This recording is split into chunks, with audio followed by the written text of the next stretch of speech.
Sorry. Sorry, hindi ako naka-attend ng invitation ni Gina. Saka ikaw. For dinner tonight.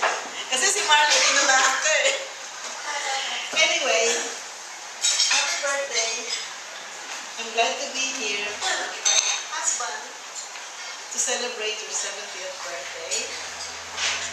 I hope you'll be here next year also.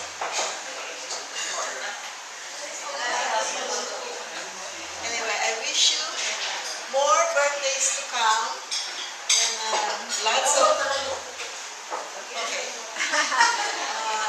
at maraming